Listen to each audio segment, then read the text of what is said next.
The silent treatment is one of the most misunderstood forms of abuse because it leaves no physical evidence of harm. However, there is scientific proof that it literally causes physical pain. When someone withdraws their communication, not just to destabilize and to cool down, but to control, manipulate, or to punish, that's when everything shifts. This now becomes emotional abuse. And what happens is your body then flags it up as a form of like a survival mechanism.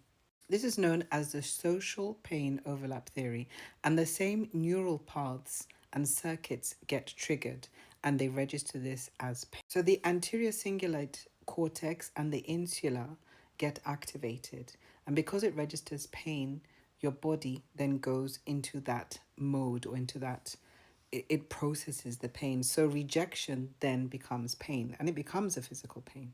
So your body goes into fight or flight response. And due to this, then your cortisol and adrenaline starts now getting released into your body at a huge amount. So what happens? Your chest starts tightening, your stomach gets knots, you spiral into like a series of sleepless nights, insomnia, overthinking, burnout, dread, anxiety, all these symptoms. And now this is where it becomes dangerous because now this is emotional manipulation. Then what happens is the victim then goes into a space of self-doubt and emotional dependency. And now usually what happens then, gaslighting can occur, and because they're mirroring the gaslighting, they end up questioning themselves, they have self-doubt, their confidence goes down, and then they get this attachment.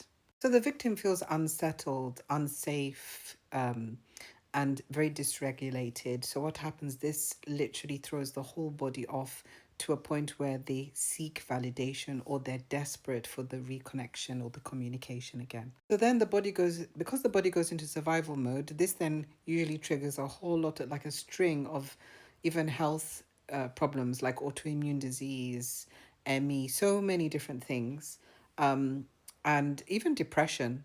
And so the person then can become, because they're just waiting, they're holding on, and then yeah, there you have then the trauma bond. So what happens is the silent becomes like a punishment and it becomes like a weapon, and it teaches the person to shrink. And once you see the pain as a pattern, that's when you're able to now get back to yourself.